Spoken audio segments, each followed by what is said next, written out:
말씀을 받습니다. 이 시간 우리에게 주시는 하나님의 말씀은 구약 성경 창세기 32장 11절에서 12절까지의 말씀입니다. 창세기 32장 11절부터 12절까지의 말씀을 우리 한 마음과 한 목소리로 천천히 합독합니다. 제가 가지고 있는 구약 성경 49페이지에 있습니다.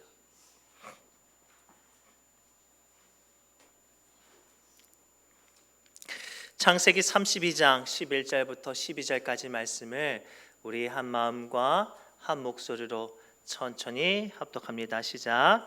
내가 주께 간구하오니 내 형의 손에서 에서의 손에서 나를 건져내시옵소서. 내가 그를 두려워함은 그가 와서 나와 내 처자들을 칠까 겁이 나기 때문이다. 주께서 말씀하시기를 내가 반드시 내게 은혜를 베풀어 네 시로 바다에 셀 수 없는 모래와 같이 많게 하리라 하셨나이다. 아멘. 기도합니다. 하나님, 주님이 이곳에 계심을 믿습니다. 저마다 크고 작은 약함과 간절함과 사모함을 가지고 나왔사오니 주님, 우리의 기도를 통하여 은혜로 응답으로 채워 주옵소서. 모든 말씀 예수님의 이름으로 간절히 기도드리옵나이다. 아멘. 우리 옆 사람을 이렇게 축복할까요? 기도가 유일한 방법입니다 라고 축복합시다. 기도가 유일한 방법입니다. 기도가 유일한 방법입니다.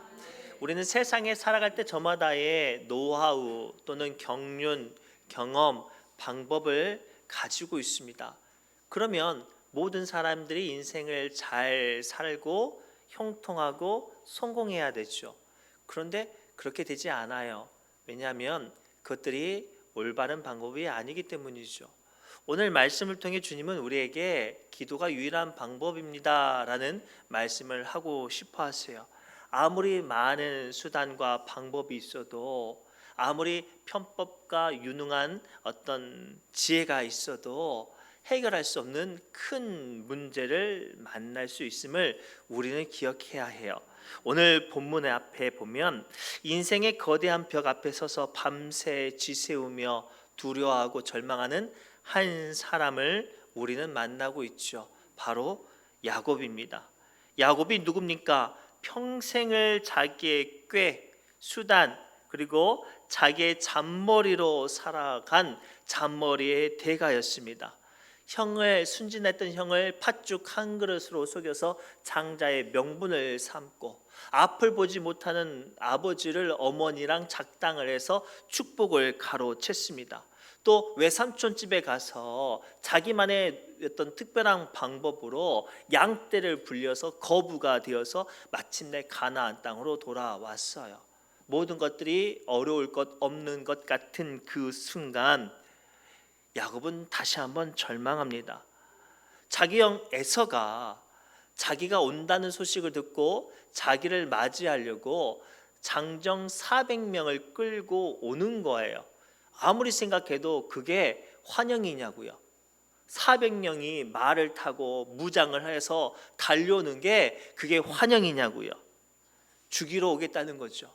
그때 야곱은 무너집니다. 자기가 세웠던 수많은 수단과 방법과 편법과 뇌물이 야곱에게는 어떠한 위로도 되지 못하죠. 그러한 절망 가운데 있는 야곱을 오늘 하나님께서는 기도의 자리로 이끄십니다. 그리고 그 순간 야곱은 하나님의 일하심을 보죠. 오늘 말씀을 통해 주님은 우리에게 말씀하세요. 해결할 수 없는 문제와 답답함과 어려움이 있는 이들에게 주님은 오늘 말씀을 통해 기도가 유일한 방법이라고 말씀하시죠. 그 영적인 비밀이 무엇인지 말씀을 통해 발견하시기 바랍니다. 첫째가 이거예요. 두려움이 사라지게 하는 유일한 방법은 기도라고 보여주고 계세요. 우리 창세기 32장 9절에서 11절 말씀 천천히 합독합니다. 시작. 야곱이 또 이르되 내 조부 아브라함의 하나님, 내 아버지 이삭의 하나님 여호와여, 주께서 전에 내게 명령하시기를 내 고향 내 족속에게로 돌아가라. 내가 내게 은혜를 베풀리라 하셨나이다. 나는 주께서 주의 종에게 베푸신 모든 은총과 모든 진실하심을 조금도 감당할 수 없사오나 내가 내 지팡이만 가지고 이 요단을 건넜더니 지금은 뜻대나 이루었나이다. 내가 주께 간구하오니 내 형의 손에서 에서의 손에서 나를 건져내시옵소서. 내가 그를 두려워함은 그가 와서 나와 내 처자들을 칠까 겁이 나기 때문이다. 아멘. 오늘 본문 말씀을 가만히 집중해서 살펴보기 원합니다. 야곱은 지금 뭐라고 고백하고 있냐면 지팡이 하나 들고 요단을 건넜지만 하나님께서 은혜 주셔서 거부가 되어서 두 때나 이루었습니다 라고 하나님의 능력을 고백하고 있어요. 믿음이 좋은 것 같죠. 그리고 그 고백 안에 야곱은 자기 형 에서를 향한 만남을 두려워하는 것을 고백하고 있습니다.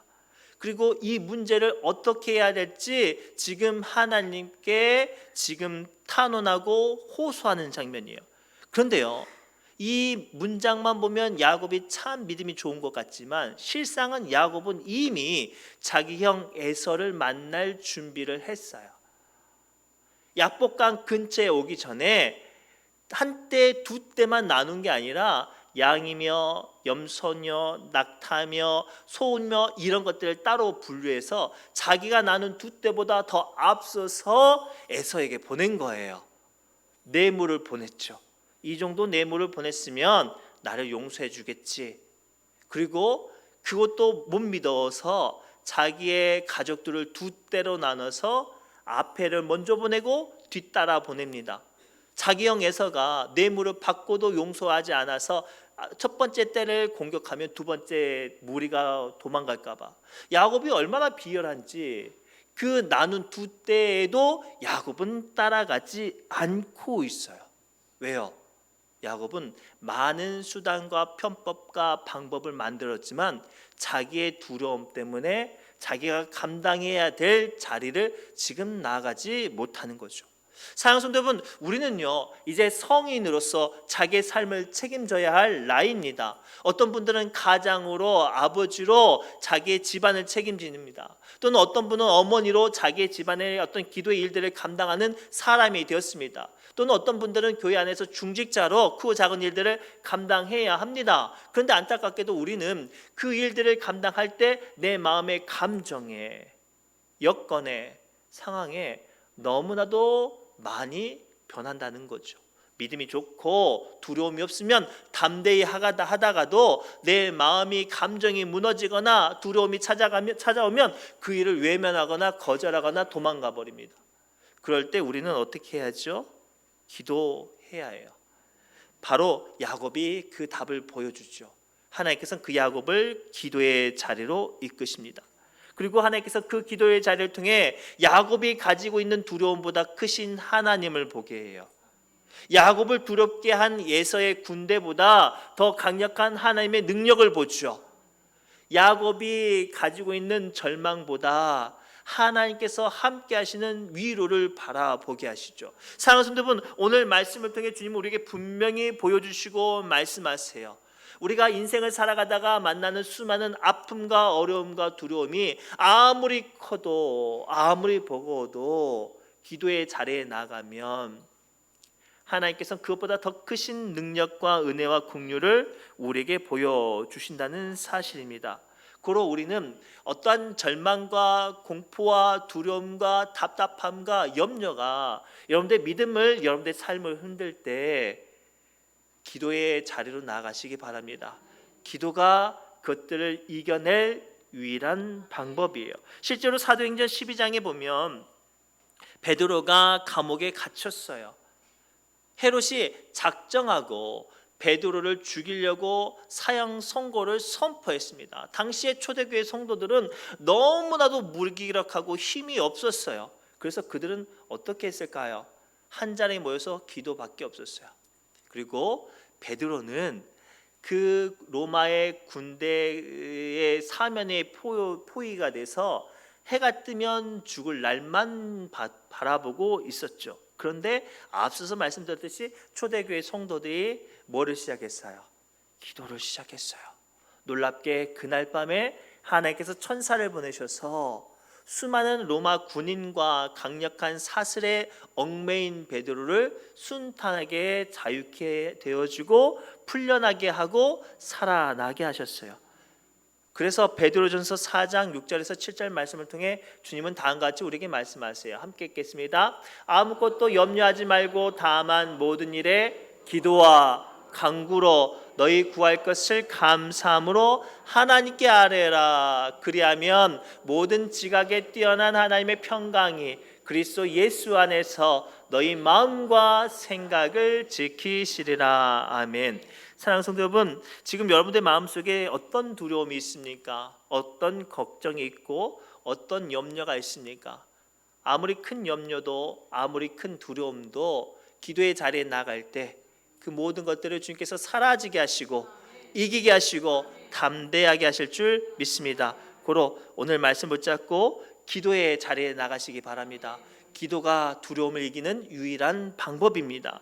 한 걸음 더 나아가 두 번째, 기도는 두려움의 감정만 해결한 게 아니라 죽을 생명을 살아나게 하는 유일한 방법이라고 오늘 말씀을 통해 보여주세요. 우리 22절부터 24절 말씀 함께 읽겠습니다. 시작. 밤에 일어나 두 아내와 두 여종과 11 아들을 인도하여 야복 나루를 건널세.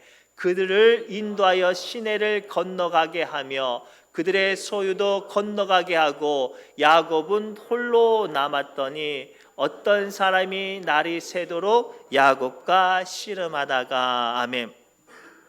오늘 이어진 상황 보면 어때요? 하나님께서 야곱을 기도의 자리로 이끄셨어요. 그런데도 불구하고 야곱은 먼저 뭐를 하죠? 자기 아내, 자기 두 여종, 그리고 11명의 아들들을 먼저 보내요. 자기가 인도해야 되는데 먼저 보내버려요. 왜요? 자기는 형 만나면 정말로 맞아 죽을 것 같으니까, 피할 길이 안 보이니까 자기만이라도 어떻게 살아보려고 두 떼를 보내고 자기는 비열하게 남아 있습니다. 그리고 그곳에서 야곱은 어떻게 하죠? 하나님께 매달려요. 볼품없고 비열하고 초라하지만 아버지로서의 모습이 사라지고 그저 자기 한 몸 살아보겠다고 발부둥치는 비열한 모습이지만 야곱은 그곳에서 하나님께 매달립니다. 그런데 놀라운 건 지금 이 본문에 등장하는 야곱은 믿음의 모습이 조금도 보이지 않지요. 근사한 모습이 조금도 보이지 않아요. 그런데 하나님께서는 그 매달리는 야곱으로 말미암아 야곱이 살 길을 지금 이 순간 열어주셨어요. 사랑하는 여러분, 오늘 말씀을 통해 주님께서 우리에게 주신 두 번째 메시지는 뭐냐면, 우리가 어떤 하나님의 놀라운 축복과 은혜와 살 길이 열려진 사람은 어떤 강력한 믿음의 사람이고 기도의 사람이고 또 신앙의 연조가 오래되어지고 누가 봐도 멋있는 사람일 것만 같죠. 그런데 성경에 보니까 아니더라는 거예요. 비열해도, 심지어는 추악한 못된 사람일지라도 그 사람이 하나님께 매달리면 하나님께서는 그 사람도 살 길을 열어주세요. 그 대표적인 사건이 열왕기상 1장에 등장하는데요. 어떤 상황이었냐면 다윗이 나이가 많아서 곧 죽게 생겼어요. 근데 다윗이 이미 죽기 전에 우리 아내 밧세바에게 약속한 게 있어요. 내가 죽으면 솔로몬에게 왕위를 넘겨주겠다라고 약속을 했죠. 그런데요, 다윗이 너무나도 나이가 많으니까 총명함이 떨어져가지고 가물가물한 거예요. 이런 상황 가운데 아도니아라는 다른 배다른 왕자가 사람의 마음을 얻고 세력을 모읍니다. 군대 장관을 포섭하고 대제사장을 포섭하고 백성들을 포섭해서 야, 내일 내가 왕이 되겠다고 선포하자라는 이런 작당 모의를 하는 거예요. 근데 그 소식을 나단 선지자와 밧세바가 들은 거예요. 밧세바 입장으로는 억울하잖아요. 자기 아들에게 자기 아들 솔로몬이 이미 왕위로 준다고 약속했는데 다윗이 그것을 기억도 못하고 막 누워만 있으니까 이 다음날 하루만 지나면 자기 아들의 왕위도 빼앗기고 심지어는 이 숙청될 위기도 있으니까 이 밧세바가 나단 선지자를 향해서 함께 다윗을 찾아갑니다. 왕이시여 왕이시여, 당신이 힘이 있을 때 내 아들을 이쁘게 보고 왕위를 솔로몬에게 준다고 약속하지 않았습니까? 그랬나? 그랬지. 다윗이 이제 가물가물하니까 지금 그 약속 지켜주세요. 지금 아도니아가 군대 장관과 제사장과 권력자들 포섭해가지고 자기가 스스로 왕위에 올라가려고 한다고. 그때 다윗이 이 솔로몬에게 나귀 새끼를 타고 제사장을 나단 선지자를 통해서 나팔을 불고 공표하게 해요. 그리고 솔로몬이 왕위가 됐어요. 그러면 이제 아도니아가 어떻게 됐을까요? 이제 자기가 죽게 생긴 거예요. 솔로몬이 이 군인들을 보내서 야 아도니아 잡아와. 아니 보면 그 자리에서 죽여버려. 그래서 막 군대들이 막 아도니아를 막 찾아가요. 이 죽게 생겼었던 이 못되고 비열한 아도니아가 어떻게 했는지 아세요? 성막에 들어가지고 하나님 제단의 뿔을 잡고 매달려요. 살려달라고. 그래서 죽이려고 들어갔던 군인들이 어떻게 했을까요? 못 죽이고 솔로몬에게 와서 말을 해요. 왕이시여, 지금 저놈 죽이려고 하는데 하나님의 제단에 뿔을 잡고 매달리고 있으니까 죽일 수 없습니다. 그때 솔로몬이 대답을 했대요. 그래, 그러면 나도 죽일 수 없어. 하나님께 매달린 사람 어떻게 죽일 수 있어? 라고 아도니아가 살아남았대요. 제가 왜 이런 이야기를 했냐면, 우리는 저마다 인생을 살아갈 때 정말로 절대절명의 순간, 내 힘으로 감당할 수 없는 순간을 만날 때 상당수의 많은 사람들이 하나님을 찾기 전에 무슨 생각하냐면, 내가 그동안 믿음이 엉망이었는데, 내가 그동안 기도 생활도 제대로 안 했는데 하나님께서 내 기도 들어주실까? 이런 걱정을 한단 말이에요. 아니에요.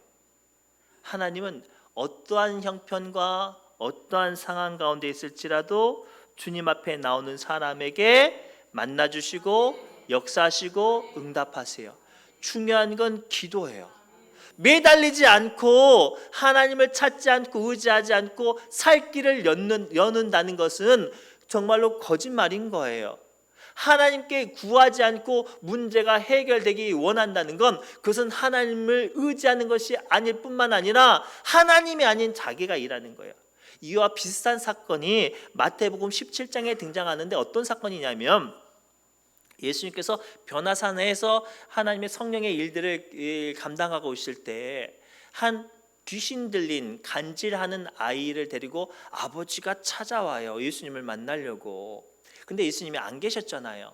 근데 그때 제자들이 그 아이를 보고 이 문제 우리가 해결할 수 있습니다. 우리가 지난달에 예수님께서 파송할 때 우리가 그때 귀신도 쫓아내본 경험이 있으니까 걱정하지 마시라고, 우리가 이 아이 한번 고쳐보겠다고 막 달라들어서 막 협박하고 흔들기도 하고 소리 지르기도 하고 막 하면서 아이를 쫓아내보려고 했는데 귀신이 나갔어요? 안 나갔어요? 안 나갔어요.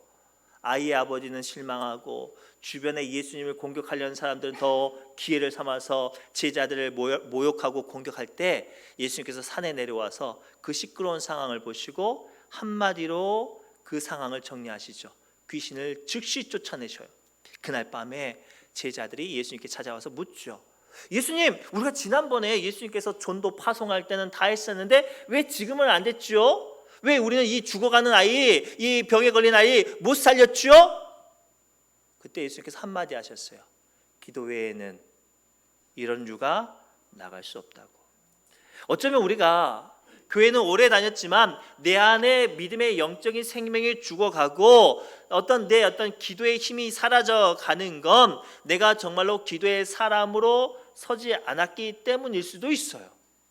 우리가 살려내기 원한다면, 살아나기 원한다면, 살아가기를 원한다면 기도의 사람이 되어야 해요.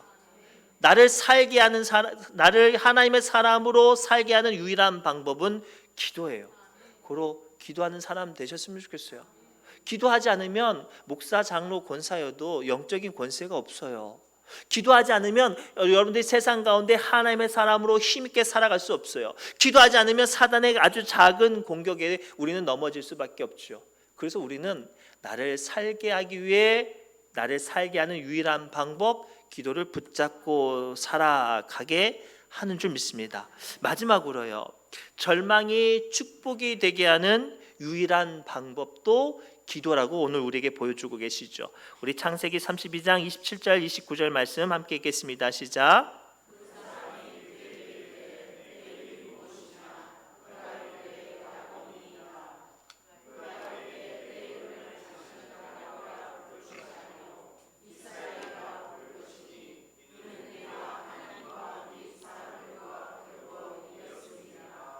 야곱이 청하여 이르되 당신의 이름을 알려주소서. 그 사람이 이르되 어찌하여 내 이름을 묻느냐고 거기서 야곱에게 축복한지라. 아멘. 오늘 말씀을 전개되는 상황을 좀 깊게 살펴봅시다. 자, 지금 야곱은 원래 어떤 상황이었어요? 형 만나면 죽을 놈이었어요. 그렇죠? 피할 길이 없는, 죽을 수밖에 없는 상황이었죠. 그런데 하나님께서 야곱을 기도의 자리로 이끄셨어요. 놀랍게 그 기도의 자리에 하나님께서 야곱을 살 길을 열어주셨을 뿐만 아니라 그곳에서 야곱을 축복하셨어요. 남을 속이는 자, 발목 잡는 자라는 이름의 뜻의 야곱을 하나님의 사람, 하나님과 겨루어 이긴 사람 이스라엘로 그의 이름을, 그의 존재 가치를 축복해 주셨어요. 그 모든 가정 가운데 뭐만 있었습니까? 기도만 있었으니 기도만으로 하나님께서는 야곱을 축복받는 사람으로 세워주셨어요. 사랑하는 여러분, 기도의 자리에서 속이는 자 야곱이 하나님의 축복받은 이스라엘이 되었어요. 어떠한 절망 가운데 있을지라도 기도하는 사람은 하나님께서 축복의 사람으로 붙들어 주시는 줄 믿습니다. 제가 지지난달에 경기도 가평 쪽으로 해서 그 목회자 몇 분하고 목회자 세미나를 갔는데 그 중에 가평의 생명의 빛 예수마을 교회를 갔어요. 이곳이 어떤 곳이냐면 은퇴한 선교사님들을 위한 공간이거든요. 근데 그곳에 굉장히 아름다운 교회가 세워졌어요. 어떤 교회로 세웠냐면 러시아산 홍송, 이렇게 큰 나무 830그루로 교회를 세웠는데 진짜로 기가 막히게 멋있게 세워졌어요. 근데 그 교회가 그 나무를 기증한 분의 이야기가 제가 너무나도 마음에 깊게 담겨져 있어서 여러분들에게 소개를 합니다. 이분이 JK 건설 이장준 사장님이신데 원래는 어떤 분이냐면 시골에서 너무나도 가난한 집의 아들이었대요. 그래서 그 시대에 너무나도 가난해서 60년 되니까 살 길을 찾아서 어떻게든지 밥이라도 제대로 좀 먹고 싶어서 국민학교 5학년 때 가출을 했대요. 국민학교 5학년이 무슨 일을 하겠어요? 구걸부터 날품부터 험한 일들 다 한 거예요. 그런데 살 길을 없으니까 여기저기 휩쓸려 가다가 나중에 정신 차려보니까 러시아에서 벌목공을 하고 있는 거예요. 거기서 열심히 벌목을 했대요. 그리고 갑자기 모든 일들이 잘 풀려가지고 힘들고 어려웠지만 그 러시아에 벌목을 하면서 이 나무 사업을 하고 JK 건설이라는 큰 이제 나무를 유통하는 회사가 됐대요. 그래서 이제 성공을 했으니까 나이도 있고 어머니가 살아계신가 안 살아계신가 궁금해서 이 고향을 왔대요. 아니나 다를까 옛날 그 작은 집에서 어머니가 그대로 계시더래요. 얼마나 반가워요. 그날 밤에 통곡을 하고 아들아 왔냐, 어떻게 살았냐, 이렇게 살았냐 막 이야기를 하고 이제 어머니랑 같이 그 좁은 방에서 잠을 자고 있는데 새벽에 겨울이었는데 새벽에 어머니가 뽀시락뽀시락 거리더래요. 그리고 밖에 쭉 문을 열고 나가는데 눈이 펑펑 내리는데 불구하고 어머니가 이게 밖에 나가시더래요. 그래서 물어봤대요. 어머니 지금 어디 가시냐고. 나 지금 새벽 기도하러 교회 간다고. 아니 아들이 수십 년 만에 왔으면 아들이랑 같이 밤을 자야지 이 새벽에 어디 가냐고. 그때 그 어머니가 이렇게 말을 했대요. 애야, 나는 네가 가출한 날부터 지금까지 한 번도 빠짐없이 새벽에 이렇게 갔어. 그때 이 사장님의 심장에 비수가 박힌 것 같았대요. 내가 타지에서 이 아둥바둥 산 건 내 오기로 산 게 아니라, 내가 오기로 성공한 게 아니라 어머니가 한 이 기도가 나를, 이 가난뱅이의 이 아들을 이 부자로 축복으로 만들어줬구나라는 것들을 고백하게 됐대요. 그리고 그 어머니가 이제 아들을 만나고 나서 이제 얼마 못 사시고 돌아가셨는데 그런 유언을 하셨대요. 아들아, 나는 네가 교회를 지었으면 좋겠어라고 유언을 해서 그 비싼 나무를 그 선교사님들 센터에 기증하고 교회가 세워졌대요. 다 언제 기회가 되면 우리 성도님들과 꼭 한번 가보고 싶어요. 제가 오늘 말씀을 통해 여러분과 나누고 싶은 마지막 화두가 이거예요.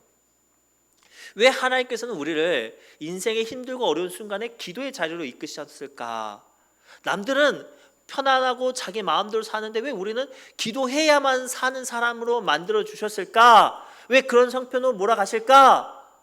우리를 저주받은 사람에서 축복받은 하나님의 사람으로 세워주시기 위함인 줄 믿습니다. 고로 우리는 기도해야 해요.